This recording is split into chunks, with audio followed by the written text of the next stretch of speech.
जय हिंद मेरे प्यारे विद्यार्थियों। आज यह वीडियो मेरा 9वां होगा, ठीक है।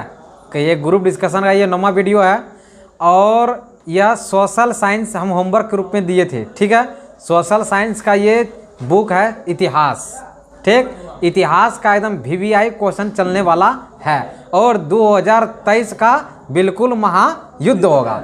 एकदम जो एकदम हाईलाइट क्वेश्चन है ना, उसी को हम लोग डिस्कस इसमें करेंगे, ठीक है।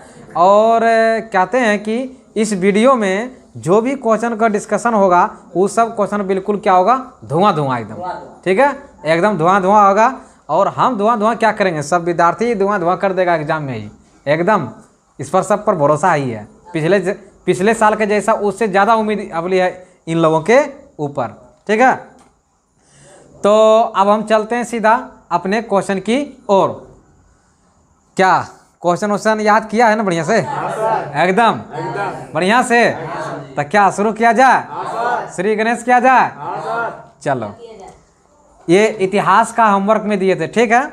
चलिए, इतिहास का ये ऑब्जेक्टिव क्वेश्चन हम डिस्कस करने वाले हैं। ये इतिहास का जो चैप्टर है उस चैप्टर का नाम है यूरोप में राष्ट्रवाद।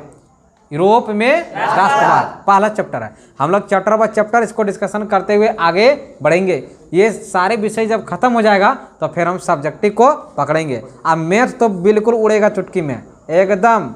और जितना भी ऑब्जेक्टिव मैथ का है ना, एकदम ट्रिक से चलेगा, एकदम दाएं उड़ेगा एकदम, ठीक है। उसका भी वीडियो हम डालेंगे। मेरे पास अभी समय नहीं मिल रहा है, इसीलिए थोड़ा सा हम वीडियो बनाने में असमर्थ हैं। क्योंकि यार थोड़ा सा आप लोग नेगेटिव सेंस भी देते हैं, क्योंकि जब पोलिंग जब करते हैं यूट्यूब पर वोट डालते हैं ना, तो देखते हैं यस या नो में कमेंट देते हैं, सब नो में ही आ जाता है। इसलिए हम भी सोचता आ जाते हैं चलो जाओ हटाओ, क्या करेगा आदमी, ठीक है। अगर वो पॉजिटिव आता तो हम भी उत्साह होकर के बनाते, ठीक। तो इस सब पर जरा सा ध्यान रखना है आपको, क्या करना है, ठीक है। और हेल्पफुल यह वीडियो अगर होगा तो 1 लाइक तो आपका अवश्य बनता है, ठीक है। चलो, अब बिना टाइम वेस्ट किए हुए बढ़ते हैं। चलो, रहा क्वेश्चन नंबर 1। फ्रैंकफर्ट की संधि कब हुई? देखा, पहला क्वेश्चन को इन्होंने खा गया बिल्कुल आंसर इसका। हम तो बता ही नहीं, डायरेक्ट तुम कैसा याद करते तुम लोग, हमको भी याद करने सिखा दो तुम, ठीक है। 1871 ईस्वी में। चलो चलते हैं क्वेश्चन नंबर 2 की ओर। जर्मनी के एकीकरण के लिए कौन उत्तरदायी था? बिस्मार्क। कौन था? बिस्मार्क था। ये इसका कौन था? मुख्य व्यक्ति था जर्मनी को एकीकरण करने में। एकीकरण का मतलब क्या हुआ? जर्मनी जो देश था ना, वो कई टुकड़ों में बट गया था, कई टुकड़ों में बट गया था। तो उसने जर्मनी क्या कहते हैं, बिस्मार्क ने, उन्होंने क्या किया, उस टुकड़ों को शामिल करके एक बड़ा क्षेत्र बनाया और उसका नाम क्या रखा? जर्मनी उसका नाम रखा, ठीक है। जर्मनी राजधानी कहाँ है? बर्लिन। जर्मनी राजधानी कहाँ है? बर्लिन, ठीक है। जापान की मुद्रा कहाँ है? जापान की मुद्रा क्या है? येन। क्या? येन। जापान की राजधानी कहाँ है? टोक्यो। अमेरिका की राजधानी कहाँ है? Washington DC. भारत की राजधानी कहाँ है? नई दिल्ली। भारत में कुल कितने राज्य हैं? 28। भारत में कुल कितने राज्य हैं? भारत के में कुल कितने केंद्र शासित प्रदेश हैं? 8। पहले 7 था, पहले 9 था, वो घट के कितना हो गया? 8। क्लियर? 7 था, 7 से हुआ 9 सवरी हो गया कितना? 8। आप लोग 8 याद कीजिएगा, ठीक। चलिए, सोशल साइंस में सब जानकारी रखना चाहिए, भूगोल वगैरह में सब क्वेश्चन आ जाएगा आपको, ठीक है। और बिहार की अगर चर्चा करेगा, बिहार में कुल कितने जिले हैं? तो 38। कहेगा नया जिला कौन बना है? अरवल। 38वां जो जिला है नया, वो कौन है? अरवल, ठीक है। हम लोग सब जो वासी जो देख रहे हैं, ग्रामवासी, हम लोग जम्मू जिला से बिलोंग करते हैं। बिहार में एक जम्मू जिला पड़ता है, हम लोग जम्मू जिला से आते हैं, ठीक है। अगर आप लोग को अगर ग्रुप डिस्कशन करना होगा तो जम्मू जिला में आप लोग पहुंच जाइएगा, ठीक। चलो 3 नंबर क्वेश्चन की ओर बढ़ते हैं। इटली के एकीकरण में निम्न में से किसका संबंध नहीं है? बिस्मार्क।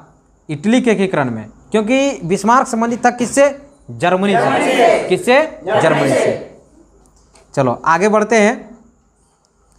इटली और जर्मनी के एकीकरण के विरुद्ध निम्न में कौन सा देश था? ऑस्ट्रिया। आप लोग देखिए, 2 देश हैं, एक ऑस्ट्रेलिया है, एक ऑस्ट्रिया है। जैसा कि आप ये मैप में देख सकते हैं, ये जो मैप देख रहे हैं ना संसार का, इसमें इसमें जो मैप है नीचे देखिए, आप देख रहे हैं यहाँ पे, जैसा देख रहे हैं ऑस्ट्रेलिया है। क्या ये ऑस्ट्रेलिया? ऑस्ट्रेलिया एक अलग क्या है, महादेश है। तो ये ऑस्ट्रेलिया एक अलग अलग महादेश है, और ऑस्ट्रिया एक देश है जो कि पड़ता है यूरोप में। किसे पड़ता है? यूरोप महादेश में, यूरोप महादेश में। और ऑस्ट्रेलिया की राजधानी क्या पड़ता है आपका? कैनबरा। क्या पड़ता है? कैनबरा। और ऑस्ट्रिया की राजधानी पड़ता है क्या? वियना। क्या पड़ता है? वियना। ऑस्ट्रिया की राजधानी कहाँ है? वियना। तो यहाँ पे जो देश है ऑस्ट्रिया है। क्या है? ऑस्ट्रिया। इसमें से और बहुत सारा ऑप्शन है, जैसे इंग्लैंड है, रूस है और पर्सा है। इंग्लैंड, रूस, पर्सा, इन सारे ऑप्शन गलत होगा। इसका क्वेश्चन का जो सही जवाब होगा क्या होगा? ऑस्ट्रिया। ठीक, चलिए फिर है, जर्मनी के एकीकरण का प्रमुख वास्तुकार कौन था? बिस्मार्क। मतलब जर्मनी का हीरो कौन था? बिस्मार्क। उसे नायक भी बोलते हैं। क्या बोलते हैं? नायक। किसे? बिस्मार्क को। कहाँ का? जर्मनी का, है ना। चलो फिर है, 1871 में कौन सी संधि हुई थी? फिर रिपीट क्वेश्चन ये है, फ्रैंकफर्ट की संधि हुई थी 1871 ईस्वी में। ठीक है, चलो आगे बढ़ते हैं। 1830 की क्रांति के बाद फ्रांस में किस प्रकार का शासन स्थापित हुआ? संवैधानिक राजतंत्र। राजतंत्र का मतलब हुआ, राज माने राजा, तंत्र का मतलब शासन, यानी कि राजा का शासन। और संवैधानिक का मतलब हुआ कि संविधान के अनुसार, यानी उसके क्या करना? शासन करना। ये स्थापित हुआ था, जिसे बोलते हैं संवैधानिक राजतंत्र। अब प्रजातंत्र का हुआ, प्रजा का मतलब जनता, और तंत्र का मतलब शासन। शासन मतलब जनता का शासन। तो जिससे अभी भारत क्या है? एक प्रजातंत्र देश है, या इसे लोकतंत्र भी देश बोल सकते हैं। क्यों? लोकतंत्र देश में क्या होता है? वोट डालने का अधिकार किसको होता है? जनता के पास। जनता को वो अधिकार है, सरकार को अभी हटा सकते हैं और सरकार को हम बना सकते हैं। और किसके हाथ में है? जनता के पास। चलो नेक्स्ट बढ़ते हैं आगे। तो रक्त और लौह की नीति का अवलंबन किसने किया? यह क्वेश्चन बिहार बोर्ड के एग्जामिनेशन के भी है क्वेश्चन है। ये 99% चांस है यह क्वेश्चन आने की संभावना है। इस क्वेश्चन को फिर से रिपीट कर रहे हैं, देखिएगा। रक्त और लौह, रक्त और लौह की नीति का अवलंबन किसने किया था? जिसमें अवलंबन करना का मतलब इस नीति का पालन किया था। क्या किया था? पालन किया था। रक्त एवं लौह। ये अब की बार ऑब्जेक्टिव आने का एकदम 99% चांस है बिस्मार्क को। ठीक है, आगे वियना कांग्रेस कब हुआ था? 1815 ईस्वी में। कौन कांग्रेस हुआ था? वियना कांग्रेस। वियना कहाँ पड़ता है? ऑस्ट्रिया में। कहाँ पड़ता है? ऑस्ट्रिया में, है ना। ऑस्ट्रिया में। ऑस्ट्रिया उस समय बहुत शक्तिशाली समझता था। ऑस्ट्रिया जो था उसमें वो बहुत क्या अपने अपने क्या समझता था? शक्तिशाली था उस समय के। आगे, मार्टिन लूथर कौन थे? समाज सुधारक। समाज सुधारक, सोशल रिफॉर्मर। Social reformer. इस प्रश्न में जो ऑप्शन है, दार्शनिक, राजनीतिक, धर्म सुधारक, समाज सुधारक। तो मार्टिन लूथर जो थे ये क्या थे? समाज सुधारक। इन्होंने रंग भेद नीति का इन्होंने क्या किया? घोर विरोध किया था। कौन? नहीं, मार्टिन लूथर। मार्टिन लूथर, ज्यादा ऑप्शन नहीं, मार्टिन लूथर। क्लियर। चलो आगे बढ़ते हैं। काउंट कावोर। कौन कावोर? काउंट कावोर को विक्टर इमैनुअल ने किस पद पर नियुक्त किया? प्रधानमंत्री। प्रधानमंत्री को चांसलर बोला जाता था उस समय। क्या बोला जाता था? चांसलर, है ना। काउंट कावोर जानते हो, यह एक कूटनीतिज्ञ था। क्या था ये? कूटनीतिज्ञ। क्योंकि ये इसका बहुत भूमिका रहता था। ये जो भी कोई भी काम करता था ना, बहुत ये सोच विचार के काम करता था। और कूटनीति का मतलब ये हुआ कि मान लीजिए 3 आदमी है इसमें, ठीक है, 3 आदमी, और ये मेरा दुश्मन ये है और ये भी दोनों है, दोनों मेरा ये क्या है? दुश्मन है। तो इन्होंने ये आदमी ने क्या किया जानते हो? ये दोनों इस किसी एक के साथ मित्र बन गया, किसी एक के साथ मित्र बन गया, किसी तरह से लोभ दे करके। तो मान लीजिए कि ये आदमी ने इसको मित्र बना लिया, तो ये दोनों एक हो गया, और ये दोनों मिल करके इसको क्या किया? हरा दिया। क्या कर दिया? हरा दिया, यानी पराजित कर दिया। तो अब ये जब हार गया तो इसका कोई पावरफुल है? ये इसके पास कोई पावर नहीं है। ये खत्म हो गया। आप बोलो कितने व्यक्ति? अब ई तो होशियार पहले से था, ई होशियार जो था, ई तो पहले से बुड़बक था, लेकिन अगर आपने आप में क्या कर लिया, मिला लिया, आवरी की किया ये होशियार, फिर इसके साथ युद्ध कर दिया, इसके साथ क्या कर दिया, यानी कि ये अबरी हार गया। अब पावरफुल ये रहा कि ना, तो ये बोलो, ये इसी को कहते हैं क्या, कूटनीतिक, कि कूटनीतिक की चाल से दुश्मन को भी दोस्त बना करके और दोनों दुश्मन को भी क्या कर दिया, खत्म कर दिया। क्या कर दिया? और अपने आप में फिर क्या रहा, वो पावरफुल यानी सर्वोपरि रहा। तो इस ये नीति था किसके पास? काउंट काबूर के पास, यही नीति था काउंट काबूर के पास। ठीक, चलो आगे बढ़ते हैं। हमने 11 नंबर क्वेश्चन तक डिस्कस कर चुके हैं और नेक्स्ट बढ़ रहे हैं। देखिए क्वेश्चन नंबर 12, गेरिबाल्डी पेशे से क्या था? नाविक। इसमें देखो ऑप्शन दे रहे कितना बढ़िया बढ़िया, सिपाही है, किसान है, जमींदार है, नाविक है। इसमें क्या होगा? नाविक। ये भी क्वेश्चन एग्जाम में आने के 99% चांस है इतिहास में एकदम। गेरिबाल्डी पेशे से क्या था? नाविक। ठीक है, चलो। यूरोप का मरीज किसे कहा जाता था? तुर्की को। किसे कहा था? तुर्की को। तुर्की का ही दूसरा अंग्रेजी में बोलते हैं टर्की। क्या बोलते हैं? टर्की। इसका नया नाम हो गया तुर्कीये। तुर्की का नया नाम क्या हो गया? तुर्कीये। ये तुर्की अब तुर्की नहीं है, ये पुराना नाम है। इसका नया नाम अब मानचित्र में आ गया तुर्कीये। क्या हो गया? तुर्कीये। क्लियर? चलिए, अच्छा गेरिबाल्डी पेशे से क्या था? नाविक। ठीक है, इसमें भी है। चलो आगे है, किस युद्ध के बाद जर्मनी का एकीकरण पूरा हुआ? सेडान का युद्ध। कौन सा युद्ध? सेडान का युद्ध। क्लियर? चलो, यूरोप वासियों के लिए किस देश का साहित्य और ज्ञान विज्ञान प्रेरणा स्रोत रहा? यूनान होगा ना। कौन सा देश होगा? यूनान। अच्छा, आर्किमिडीज किस देश का था? यूनान का। भारत पर जो सिकंदर जो आक्रमण किया था, सिकंदर भी किस देश का था? यूनान के। सब यूनान से आया था। कहाँ से आया था? मेगास्थनीज कहाँ का आया था? यूनान के। कहाँ से आया था? यूनान के। ठीक है, तो यूरोप वासियों के लिए किस देश का साहित्य और ज्ञान विज्ञान प्रेरणा स्रोत रहा? यूनान। क्या होगा? यूनान। चलो नेक्स्ट क्वेश्चन की ओर बढ़ते हैं। करा इटली एवं जर्मनी वर्तमान में किस महादेश के अंतर्गत आते हैं? यूरोप महादेश। यूरोप महादेश। अच्छा, भारत किस महादेश के अंतर्गत आता है? एशिया महादेश। महादेश की संख्या कितने हैं? 7। सातों महादेश में सबसे बड़ा महादेश एशिया महादेश। एशिया महादेश। ठीक है, किस महादेश को सफेद महादेश कहा जाता है? नहीं, अंटार्कटिका। जैसा कि आप मानचित्र में आप देख सकते हैं, ये देखिए, ये मानचित्र है आपका, इसमें ये मानचित्र है, ये देखिए ये क्या कर रहा है, ये अंटार्कटिका है ना, ये आपका ये अंटार्कटिका है, ये आप सफेद दिखाई पड़ रहा है, ये क्या बर्फ का ये पूरा क्या है? पहाड़ है। ये बर्फ क्या है? पहाड़ है। ठीक है, इसीलिए इसे बोला जाता है क्या? श्वेत महादेश। कौन महादेश? श्वेत महादेश। भारत ने अपना विभिन्न प्रकार की जो उपग्रह का अंतरिक्ष केंद्र का जो स्थापित होता है, जैसे भारती, मैत्री, सब यहीं पर क्या किया? ये स्थापित किया था। ठीक है, चलिए आगे बढ़ते हैं। फिर है, जर्मन राइन का निर्माण किसने किया था? किसने किया था? Napoleon Bonaparte. क्लियर? चलो नेक्स्ट क्वेश्चन की ओर बढ़ते हैं।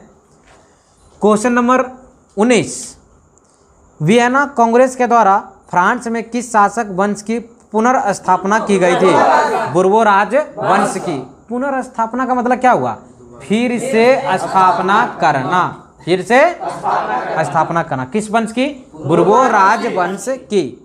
ठीक है, चलिए देख रहे हैं सब वीडियो में किस तरह सब याद किया है, एकदम टनाटन तरीके से याद करके आया है एकदम, है ना। चलो नेक्स्ट क्वेश्चन की ओर बढ़ते हैं। वियना कांग्रेस के द्वारा फ्रांस में किस शासक वंश की फिर से स्थापना हुई? बुर्बो राजवंश की। चलो रिपीट क्वेश्चन है नेक्स्ट। 1870 में फ्रांस और पर्सा के बीच एक युद्ध हुआ था। ठीक है, चलो बताओ उस युद्ध का क्या नाम है? सेडान का युद्ध। सेडान का युद्ध। इसी क्वेश्चन को घुरा पूछेगा कि सेडान का युद्ध किन दो देशों के बीच हुआ? ऑस्ट्रिया और पर्सा के बीच। कहेगा सेडान का युद्ध कब हुआ? 1870 में। 1870 में। अब फ्रैंकफर्ट की संधि हुई 1871 में। 1871 में। क्लियर? चलो नेक्स्ट बढ़ते हैं। जालबेरिन एक संस्था थी, व्यापारियों की। किसकी थी? व्यापारियों की। ये भी क्वेश्चन भी आई है। फिर इतिहास में ये क्वेश्चन आएगा ऑब्जेक्टिव एकदम 99% चांस है फिर आएगा। ठीक है, जालबरी ने क्या थी? व्यापारियों का संस्था था, व्यापारियों का संस्था था। ठीक है, चलो आगे बढ़ते हैं। बिस्मार्क निम्न में से क्या था? कूटनीतिक। आ गया ना, कूटनीतिक। कूटनीतिक कूटनीतिक ये क्या चीज़ होता है, इसको आपके हम पीछे वाले क्वेश्चन में ही हम आपको बता चुके हैं। ठीक है, चलो आगे है कि 1829 ईस्वी की एड्रियानोपुल की संधि किस देश के साथ हुआ? तुर्की के साथ। तुर्की के साथ। चलो नेक्स्ट क्वेश्चन की ओर बढ़ते हैं। इटली और जर्मनी के एकीकरण के विरुद्ध निम्न में कौन सा देश था? ऑस्ट्रिया। मतलब ऑस्ट्रिया चाहता था कि इटली और जर्मनी जैसे बिखरा हुआ है उसी तरह वो क्या रहे? बिखरा रहे। उसी तरह क्या रहे? बिखरा रहे। क्योंकि उस समय के पावरफुल कौन था? ऑस्ट्रिया। ऑस्ट्रिया था। ऑस्ट्रिया को उस समय हराना बड़ा ही क्या था? मुश्किल था, बहुत बड़ा मुश्किल था। ये अन्य वो छोटे छोटे देशों के सामने इसकी बहुत बड़ी क्या थी? चुनौती थी इसके सामने, इसको हराना। किसको? ऑस्ट्रिया। इसके पास सेना, शक्ति और बुद्धि, आर्थिक स्थिति सब कुछ इसके पास क्या थी? मजबूत थी। क्या थी? मजबूत थी। इसीलिए किसी भी देश से ये हारता था नहीं, है ना। ये अकेले लड़ने को क्या रहता था? तैयार। इस तरह। चलो नेक्स्ट क्वेश्चन की ओर बढ़ते हैं। नेपोलियन संहिता किस वर्ष लागू की गई? 1804 ईस्वी में। 1804। ये भी VVI क्वेश्चन है। नेपोलियन संहिता 1804 ईस्वी में। कार्बोनारी की स्थापना किस वर्ष हुई? 1810 ईस्वी में। 1810 ईस्वी में। मेटरनिक कौन था? ऑस्ट्रिया का चांसलर, यानी कि ऑस्ट्रिया का प्रधानमंत्री कौन था? कहाँ है? ऑस्ट्रिया का, है ना। तो जो यही इसी का दिमाग था मेन, ऑस्ट्रिया में इसी का दिमाग चलता था। ठीक है, चलो चार्टिस्ट आंदोलन कहाँ हुआ? इंग्लैंड में। अगर ऑप्शन में अगर ब्रिटेन भी रहे ना, इंग्लैंड अगर नहीं रहे तो क्या रहे? ब्रिटेन। तो आप लोग ब्रिटेन भी टिक करके आ सकते हो। ठीक है, इंग्लैंड को या ब्रिटेन दोनों एक ही चीज है। ठीक है, चार्टिस्ट आंदोलन कहाँ हुआ? तो सबसे पहले इंग्लैंड में। औद्योगिक क्रांति भी सबसे पहले कहाँ हुआ? इंग्लैंड में, है ना। लाल कुर्ती की टुकड़ी का गठन किसने किया? बहुत VVI क्वेश्चन है। गैरीबाल्डी एक पैसे से क्या था? नाविक। और इसे लाल कुर्ती की टुकड़ी कहा जाता है क्योंकि लाल कुर्ती की टुकड़ी का गठन इन्होंने गठन किया था, इन्होंने, है ना। इसी ने क्या किया था? गठित किया था। और रक्त और लौह नीति का अवलंबन किसने किया था? बिस्मार्क ने किया था। चलो नेक्स्ट क्वेश्चन की ओर बढ़ते हैं। फिर है सेडाओं के युद्ध में किसकी पराजय हुई? ऑस्ट्रिया की। ऑस्ट्रिया क्यों हारा? हम आपको कुछ देर पहले ही बोल रहे थे कि सबसे ज़्यादा पावरफुल है, फिर ये हार गया। तो हार गया किस लिए जानते हो? जब दो, मान लीजिए ये 4 देश है, ठीक है, ये ऑस्ट्रेलिया और ये देश है, तो ऑस्ट्रिया के तीनों ये देश क्या है? दुश्मन है। तीनों क्या है? दुश्मन है। अगर ये दुश्मन देश अगर तीनों अगर एक हो जाएगा तो बोलो ये मजबूत हो जाएगा ना। और इस प्रकार ये ऑस्ट्रिया फिर क्या हो जाता था? हार जाता था। ठीक है, चलो आगे। या पराजित हो जाता था। कितना तो हमने इस वीडियो में जो भी VVI क्वेश्चन था इसको अच्छे तरीके से हमने कर दिया है। ठीक है, और ऐसा आशा करते हैं कि आपको यह वीडियो अच्छा आया होगा। ठीक है, तो फिर मिलेंगे हम नेक्स्ट वीडियो में। ठीक है, लेकिन होमवर्क लेकर के जाना है ना। तो ये होमवर्क है चैप्टर नंबर 2, समाजवाद और साम्यवाद। समाजवाद और साम्यवाद, इसका जो ऑब्जेक्टिव क्वेश्चन जो एग्जाम में जो पूछा गया है उसको आप लोग पहले, जो पूछा गया क्वेश्चन है उसको आप लोग पहले क्या कर लीजिएगा? उसको याद कर लीजिएगा अच्छे तरीके से। और याद करने के बाद इसमें सावधानी भी बरतना है, क्योंकि इसमें बहुत सारे ऑप्शन क्या आंसर भी क्या रहता है? गलत दिया रहता है। क्या रहता है? गलत दिया रहता है। आपको जो भी डाउट हो पहले किताब में उससे क्या कर लीजिए? मिला लेना है। ठीक है, चलिए तो फिर हम मिलेंगे नेक्स्ट वीडियो में। इतने ही खुशी, इतने ही उमंग के साथ। जय हिंद, जय भारत।